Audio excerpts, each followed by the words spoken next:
پوچھا گیا کہ خواب میں اگر کوئی شخص یہ دیکھتا ہے کہ وہ قبلہ ڈائمنشن جو ہے وہ رائٹ کی بجائے جو اپنی جگہ ہے اس کی جگہ وہ سمت مخالف میں دیکھتا ہے، تو کیا آپ سمجھتے ہیں کہ کیا تعبیر ہو جی سکتی ہے؟ دیکھیے اس کی دو صورتیں ہوتی ہیں.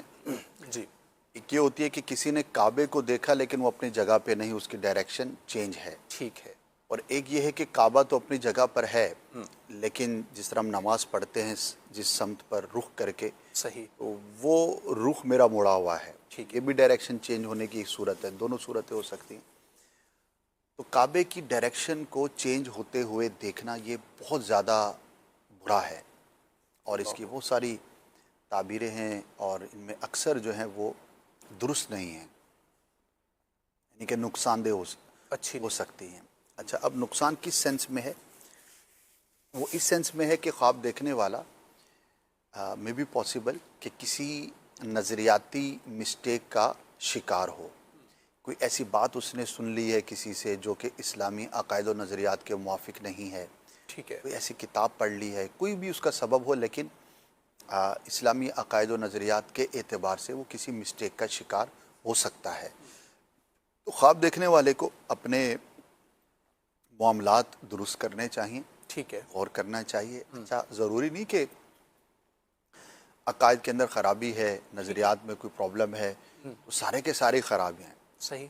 صحیح تھے لیکن کوئی ایک آدھ وسوسہ کسی نے ڈال دیا.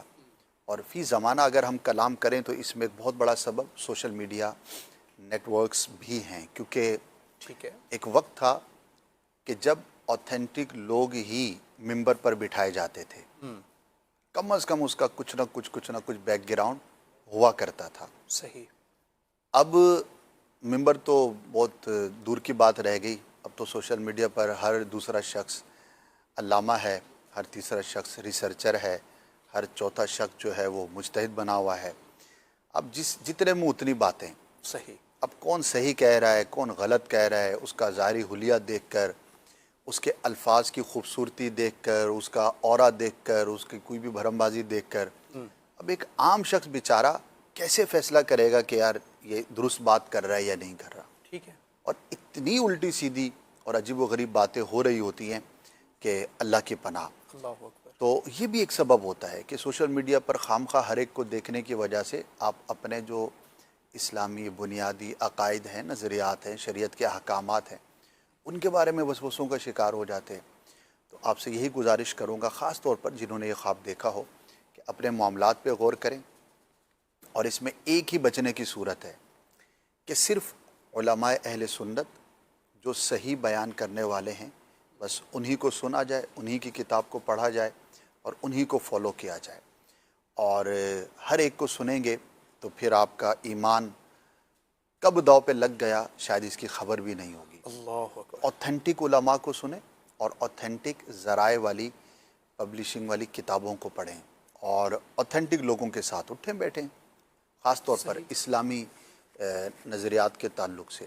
انشاءاللہ عز و جل آپ کا ایمان بھی محفوظ رہے گا کسی گمراہی سے، غلط عقیدے سے، غلط نظریے سے. اچھا، اب ضروری نہیں کہ غلط عقیدہ نظریہ یہ کہ اللہ کے بارے میں آپ معاذ اللہ کچھ غلط سوچنا شروع کر دیں. عقائد کی جو ڈیٹیل ہے وہ بہت زیادہ ہے، اور ابتدا کسی چھوٹی سی چیز سے ہوتی ہے اور پھر جب گمراہی دماغ میں آنا شروع ہو جاتی ہے تو پھر اللہ کی پناہ بڑھتے بڑھتے بڑھتے کہیں تک بھی وہ جا سکتی ہے. ہم اللہ پاک سے عافیت کا سوال کرتے ہیں، اللہ نے ایمان عطا فرمایا، استقامت کی دعا کرتے ہیں، اور اللہ پاک ہمیں مرتے دم تک درست عقائد و نظریات کے ساتھ ہی اس دنیا سے جانے کی توفیق عطا فرمائے. آمین آمین.